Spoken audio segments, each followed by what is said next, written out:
Fala, meus queridos, tudo bom com vocês? Hoje estamos aqui para falar sobre um outro assunto de Bleach que, pelo que eu já percebi, a fanbase gosta muito de tratar desse anime. Hoje a gente vai falar sobre por que o ranking de capitão era aquela moral toda no começo do anime e hoje, sinceramente, tem alguns que não passam de NPCs que você esquece o nome no meio da luta. É uma aparente decadência do respeito que você deveria ter para um cargo desses na obra, mas acontece bastante com vários animes, a exemplo de Naruto, como eu vou trazer aqui. Vamos falar disso? Solta a vinheta.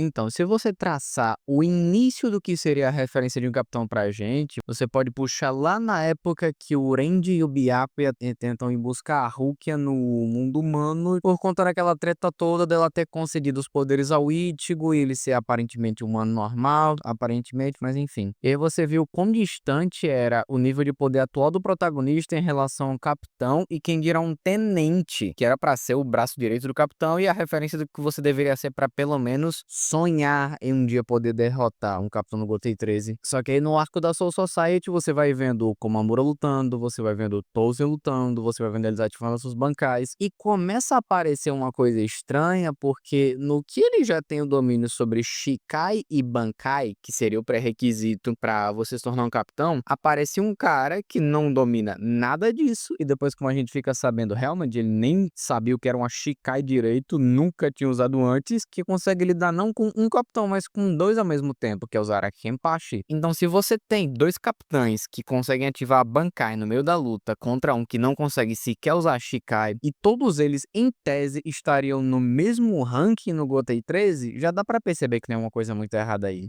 A referência de poder inicial do Ichigo para o que ele deveria conseguir alcançar em termos de ser forte era o quê? O Byakuya, que representava o orgulho da Soul Society, aquelas regras antigas que teimavam em querer executar a Rukia por conta do ocorrido, que era uma visão completamente tendenciosa da situação, que não resolveria nada e acabou dando oportunidade para o mal de verdade da Soul Society acabar crescendo, que seria o que? O Aizen. Outro exemplo muito bom, porque ali é um capitão que a gente nem sabe ainda se ele tem acesso à sua Bankai, e a Shikai dele é tão absurda que ele conseguiu enganar todo mundo, e quando ele aparece na parte de Karakura, geral acha que eles já deram conta dele, e do nada você vê que eles estavam sob a influência da Kyoka Suigetsu. Não tem um equilíbrio claro entre os níveis de poder aqui, isso vai se tornando um problema cada vez maior, porque se o Ichigo tem que chegar no nível do Byakuya no arco da Soul Society, que já é um capitão, que já é o ápice do que deveria ser um Shinigami, depois ele vai pra onde? Aí a gente entra na questão dos espadas, com o arco dos Aranka, e é onde ele tem que aprender a dominar aquele Hollow interior. Ok, ele conhece os Vizards. Dentro dos Vizards tem ex-capitães do Gotei 13, o Rose, o Kensei, o Shinji, que além de serem capitães antes de terem a roloficação, eles têm acesso a Shikai e a Bankai também. Só que você vê eles com algum papel, não tão grande, venhamos e convenhamos, mas com algum papel na guerra contra o Aizen, mas depois, agora no arco da Guerra Sangrenta, muitos deles viraram um bucho de canhão. O cara era pra ser uma referência do que um capitão pode se tornar. Primeiro, porque ele já era capitão, mas segundo, uma versão mais forte, porque eles têm habilidades de Hollow, e acaba que eles são solados da forma mais simples possível. O Mister Masculine humilha o Kensei, humilha o Rose, sem sequer ter que ativar a sua Soul Stand, e depois quem derrota ele é o Renji. Ok, ele passou pelo treinamento no Palácio do Rei das Almas. Bom ponto. Mas não resolve esse problema de que você tem capitães que eram pra ser o ápice do que um Shinigami pode alcançar em termos de força, que não querem dizer nada agora. Literalmente nada. A diferença de capitão para um tenente, para um Shinigami de uma outra patente em diversos momentos, né, nesse arco, é zero, porque eles só são solados e pronto, acabou. Passa pro próximo. Outro grande problema que a gente vê com essa questão dos Vizards, que para alguns seriam já capitão, tipo o Shinji, por exemplo, já era um capitão do Gotei 13 e ganhou as habilidades de Hollow. Ele seria um próximo nível de poder, tanto é que você vê que é ele que consegue afastar o Grimmjow quando ele chega no mundo humano por aquela segunda vez, creio eu, e o Ichigo não consegue lidar com ele de novo, porque o Shinji já tem as habilidades de Hollow controladas, então ele é um Shinigami de altíssima patente, com poderes de Hollow, é muito mais forte do que um Shinigami comum. Em tese, seria mais forte do que quase todos os Shinigamis comuns, mas enfim. E aí você vem no arco da Guerra Sangrenta, não aproveita as habilidades de Hollow, que daria uma vantagem absurda com qualquer um dos Sternbringer, porque Quincy não tem anticorpos espirituais contra a energia espiritual que os Hollows possuem. É por isso que a energia deles é tóxica para os Quincy. É por isso que um Hollow contra um Quincy tem uma vantagem natural enorme, e qualquer um dos Vizards, até a Hiyori que fosse, era para ter feito uma diferença absurda naquele combate, mas eles mal aparecem, e quando aparecem, vem aquela pergunta muito clara na cabeça de todo mundo: cadê a máscara? Cadê a habilidade que deveria dar um power-up absurdo neles, similar ao que o Ichigo ganha com a Bankai e depois quando ele coloca a máscara? Só não aparece. Eu espero que pelo menos o Cubo se dê o trabalho de explicar isso agora, que ainda tem muito chão pro arco da Guerra Sangrenta acabar no anime, porque foi um furo bem escrachado nesse ponto. É uma história muito boa, sim, só que pra esse final do mangá, a gente já sabe como a pressa acabou causando certos deslizes nessa parte. Agora, Shinigami com poder de Hollow contra Quincy não usar as habilidades de Hollow é ridículo. É como se você dissesse: eu não tenho uma explicação na história pra dizer por que ele não deveria ter essa habilidade, então ele só esqueceu. Pra quem viu o final de Game of Thrones, pronto, é tipo: Daenerys já tinha perdido um dragão, já sabia que tinham bestas gigantes que atiravam flechas que podiam matar os dragões dela. Ela vai voar em cima da frota, por quê? Segundo o diretor de Game of Thrones, né? Porque ela voa em cima da frota. Ela esqueceu que existiam armas lá que podiam matar os dragões dela. Porra, a gente vê agora em Casa do Dragão. Na época da Dança dos Dragões, já tinham armas que podiam matar dragões. O dragão da irmã do Aegon morre por conta de uma flecha no olho, que é sorte. Ok, mas já tinham armas. Você tinha que tomar cuidado como um cavaleiro ou cavaleira de dragão. E ela não pensou nisso da mesma forma aqui. Um Vizard, um capitão com habilidade de Hollow, vai lutar contra um Quincy super poderoso com habilidades do filho do Rei das Almas e não lembra disso. É bizarro. É muito bizarro. Mas voltando para a questão de como o posto de capitão foi perdendo esse significado, a mesma coisa acontece com o Naruto, por exemplo. É só você pensar que no início o Naruto ele ralou muito para conseguir passar no exame da academia e virar um Genin, e depois tinha o exame Chunin, que já tinham vários personagens muito poderosos, só que tava todo mundo ali brigando para ver quem ia conseguir alcançar a patente de Chunin, e depois você tinha os ninjas de elite, que eram o Jonin. O Jonin que recebe mais tempo de tela, é mais desenvolvido e é mais forte, ok. E os outros também são Jonin, mas se você for comparar o poder do Kakashi ou do Gai no final da Naruto Shippuden com a Kurenai, porra, é complicado, é complicado.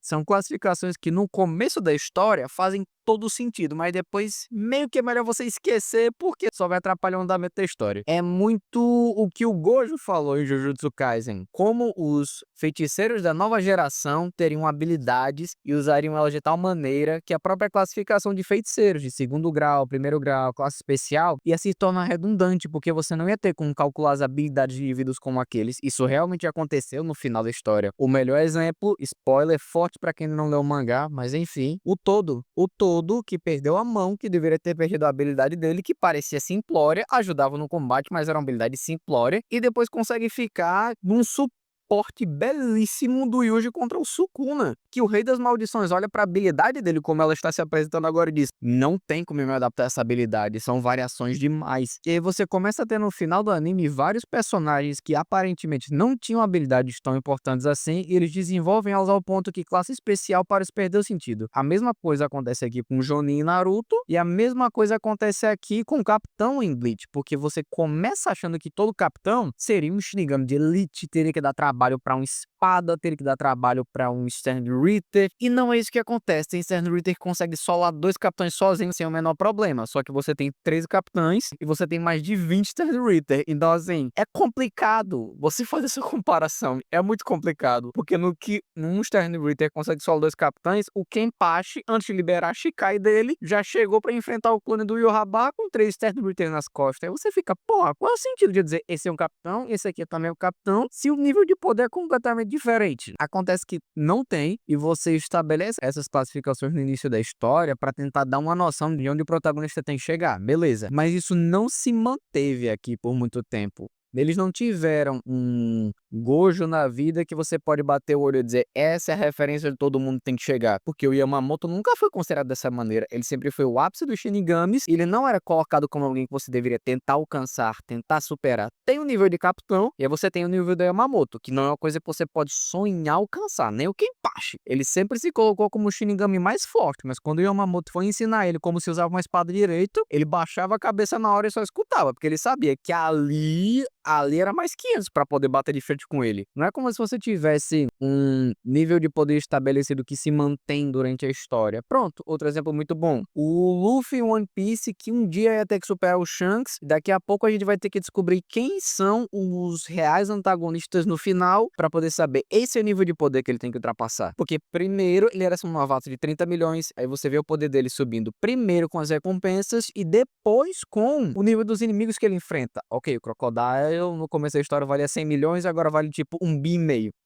Não sei de treino, não sei de evolução da habilidade, mas foi só para poder desenvolver melhor. Ok, a gente deixa passar porque a história é ridícula e grande. Mas de 30 milhões para 100 milhões, para 500 milhões, para 1,5 bi, você via assim uma subida bem clara. E Bleach não conseguiu fazer isso direito, Naruto não conseguiu fazer isso direito, porque chega uma hora que aquelas classificações deixam de fazer sentido e você fica, tá, eu tenho que ressuscitar o Madara, aquele fantasma do Uchiha que era pra ter morrido há muito tempo, que tem a estátua dele e do Hashirama no Vale do Fim, porque os personagens atuais não tem mais um nível de poder que o Naruto consiga achar um desafio. Se ele já derrotou o líder da Akatsuki, que é tipo 4 arcos atrás, eu vou fazer o quê? Eu tenho que apelar. É por isso que tem aquele problema todo, com o Obito virando o Jinchuriki do Jubi, com o Madara depois conseguindo os dois Rinnegan e ativando o plano do Tsukinomei, aquela coisa toda. Isso é um problema, porque a escala que foi criada inicialmente, a Gyuguma dos Capitães, não se sustenta depois, fica muito confuso. Em One Piece, apesar da história ser muito mais longa do que Naruto ou Bleach, ele consegue deixar muito claro que o nível de novato do East Blue não é o nível de um novato que vai se destacar a ponto de ser supernova, e o nível de um supernova quer dizer que ele ainda tá no paraíso. Isso significa que ele ainda não entrou no novo mundo, e no novo mundo você tem outro nível de poder. Quando você tá no novo mundo, você tem que bater com Shichibukais de respeito, como o do Flamingo. Depois que você derrota o do Flamingo, você tem que partir para o que seria um comandante Yonko, que ainda não consegue bater de frente com o Yonko, mas é o nível de poder mais próximo dele. Aí vem o Katakuri, que sobe para 1,5 bi a recompensa dele. Depois, quando finalmente ele vai enfrentar o Kaido, você percebe o tamanho da disparidade que tem de comandante Yonko para Miyoko, porque até lá a gente achava que era muito próximo. Só que aí fica muito claro que não, é totalmente diferente. E você imaginaria que de um tenente para um capitão, essa diferença ia significar um mundo inteiro na história. Mas não. Se o Renji, que é um tenente, ainda no arco da Guerra Sangrenta, ele é um tenente, consegue derrotar o Mr. Masculine, que derrota o Kensei e o Rose, que são dois capitães, e Vizard com vantagem de ser Hollow, não tem muito sentido você dizer que, ah, mas é porque um capitão deve ser forte. Não, ele pode ser um tenente, ele pode nem ser um tenente, sinceramente, e já ter alguma habilidade forte. Aí você entra até na questão de Shikai e Bankai, por exemplo. Não é porque o Shinigami tem uma Shikai que necessariamente ele é forte, e não é nem porque ele tem uma Bankai que necessariamente ele é forte. Melhor exemplo de uma Bankai que não é tudo isso, a Bankai do Ikkaku. Ele teve que ativar a Bankai e ainda passou por aquele sufoco todo, não foi nem com espada e não foi nem com Trivaram espada, que é os caras que eram espadas e depois perderam o carro porque eles eram fracos demais. Foi com o subordinado dos espadas. Enfim, a gente vai encerrar o vídeo por aqui para não ficar muito longo. Se você gostou deste conteúdo, dá um like, clica no botão de se inscrever. Eu vou deixar aqui passando na tela um outro vídeo caso você tenha gostado muito também. E para quaisquer sugestões do que a gente pode discutir aqui no canal ou de animes pra gente analisar, por favor, deixa aqui nos comentários. Porque neste canal todo nerd é bem-vindo. Falou!